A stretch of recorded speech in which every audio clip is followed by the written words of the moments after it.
നിങ്ങളുടെ smile perfect ആണോ? അല്ലയോ?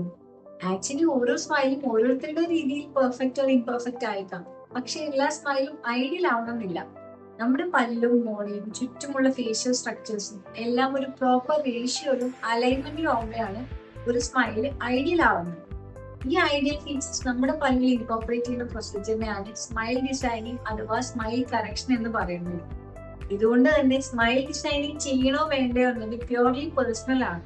നിങ്ങളുടെ സ്മൈലിൽ നിങ്ങൾ കോൺഫിഡന്റ് അല്ലെങ്കിൽ മാത്രം ഒരു ഡോക്ടറെ കൺസൾട്ട് ചെയ്ത് പ്രോപ്പർ ആയിട്ടുള്ള കമ്മ്യൂണിക്കേഷനിലൂടെയും ഫോട്ടോഗ്രാഫ്സിലൂടെയും സ്റ്റഡി മോഡൽസിലൂടെയും നിങ്ങളുടെ പ്രോബ്ലം ഐഡന്റിഫൈ ചെയ്തിട്ട് അതിന് സൂട്ടബിൾ ആയിട്ടുള്ള ഒരു ട്രീറ്റ്മെന്റ് ഓപ്ഷൻസ് സെലക്ട് ചെയ്യാം. ഇതിനനുസരിച്ചാണ് ഇത് എത്ര ടൈം എടുക്കും, എത്ര കോസ്റ്റ് ആവും ഒക്കെ തീരുമാനിക്കുന്നത്. മെജോറിറ്റി ആൾക്കാരുടെയും പ്രശ്നം പല്ലിന്റെ ഇടയിലെ വിടവുകളായിരിക്കാം.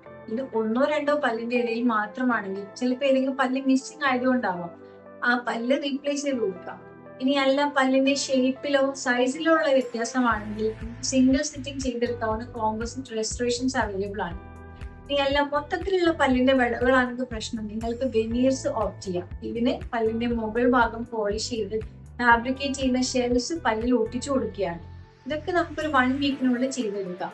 ഇനി ഓർത്തോ ട്രീറ്റ്മെന്റ് താല്പര്യം ഉണ്ടെങ്കിൽ മുത്തുകമ്പി ഒട്ടിച്ചിട്ട് നമുക്ക് പല്ലിന്റെ വിടവുകൾ അടയ്ക്കാം. ഇത് തന്നെ കുറച്ചും കൂടി ഡ്യൂറേഷൻ കുറച്ച് കംഫർട്ടബിൾ ആയിട്ട് ചെയ്യാൻ പറ്റുന്നതാണ് ക്ലിയർ അലൈനർ ട്രേസ് യൂസ് ചെയ്തിട്ട്.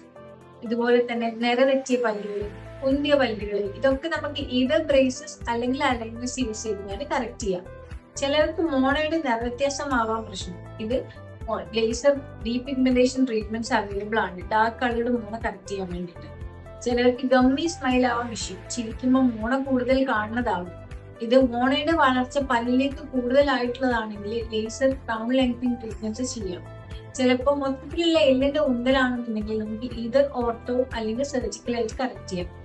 ചിലർക്ക് ലിപ് ലെങ്ത് കുറഞ്ഞതാവാൻ ഇഷ്യൂ, അങ്ങനെയാണെങ്കിൽ ഫില്ലർ ട്രീറ്റ്മെന്റ്സ് ഓപ്റ്റ് ചെയ്യാം.